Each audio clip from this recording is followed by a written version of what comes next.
India lives very largely in villages, although during recent times the urban population has been increasing very rapidly. About 80% of our people still live in the villages. Anything done to bring about an all round improvement of the villages and those who inhabit them should not only be welcomed but given all possible encouragement by the state and the people at large. Mahatma Gandhi therefore attached the greatest importance to the welfare of villages. It is a happy idea to inaugurate the community development program on his birthday. The terms community development and community project may be new, but the concept is very old. Basically, this concept means many-sided development of villages as distinguished from development relating to particular aspects. Experience in the working of the Grow More Food programs as well as the programs undertaken by various state governments and private agencies functioning in the sphere of village uplift has established that all aspects of rural life are interrelated and that no lasting results can be achieved if individual aspects of it are dealt with in isolation. This does not mean that particular problems should not be given prominence, but the plans for them should form part of and be integrated with those for achieving the wider aims. This can be achieved only if the energies of the administrative machinery of the states and the best unofficial leadership and enthusiasm of the masses are all enlisted in its favor and concerted action is taken for the all-round improvement of agriculture, education, health, sanitation, welfare of cattle, provision of employment, etc., etc. Under the inspiration given by Gandhiji, a large amount of selfless work has been done by his followers in various parts of the country, and other organizations and individuals have also done considerable work in that direction.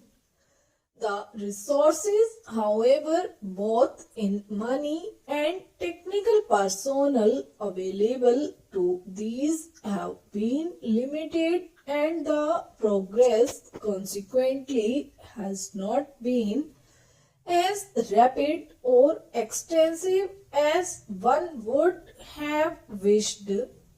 The Indo-United States Technical Cooperation Agreement of January 1952 has, I am happy to say, opened up new possibilities of advance along these lines.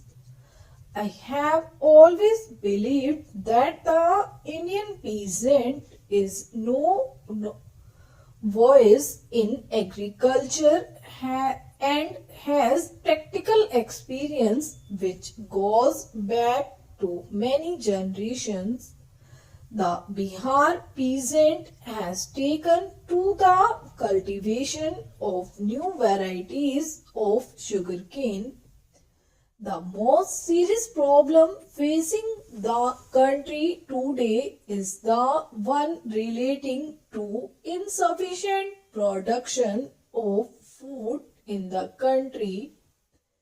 Even before the last Great War, India had been importing about 2 million tons of rice every year from Burma. The deficit has increased as a result of partition, in consequence of which the surplus areas of West Punjab and Sindh have gone over to Pakistan. The increase in annual demand for food grains on account of increase in population has also been appreciable. To augment internal supplies, it has been necessary for government to import large quantities of food grains. The imports in the year 1991 reaching the figure of 47 lakh tons.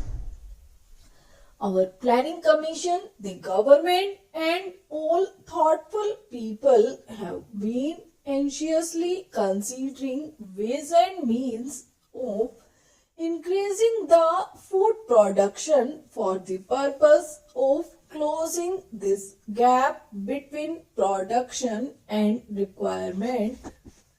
The big river valley projects, some of which are already taken in hand and others which are under contemplation, will take time to be completed and are not expected to yield immediate results.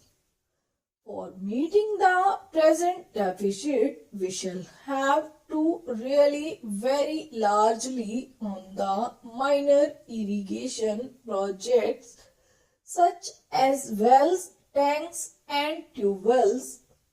Water available from small rivers, rivulets and channels can also be utilized.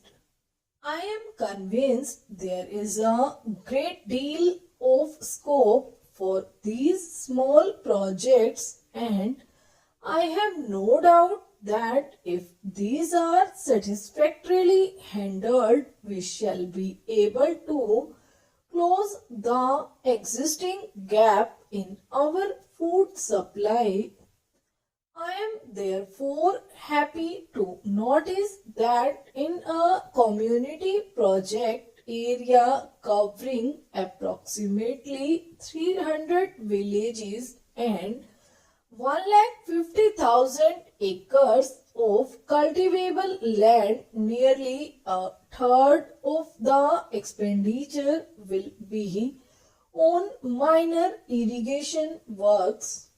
If these are carried out through cooperative societies and the people living in these areas contribute in labor, which absorbs nearly 80 to 90% of the expenditure on these small irrigation projects, the amount made available for this purpose will be very much more than would otherwise be the case.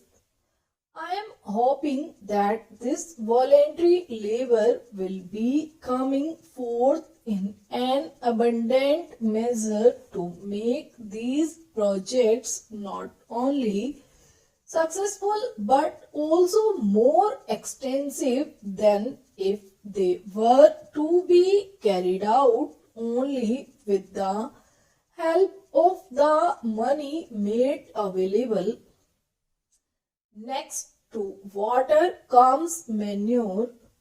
This may be either chemical or organic or rather a combination of both. For chemical manure provision has been made for 108,000 tons of fertilizer in the agreement with the TCA. This will be supplemented by supplies from the output of the Sindri factory store.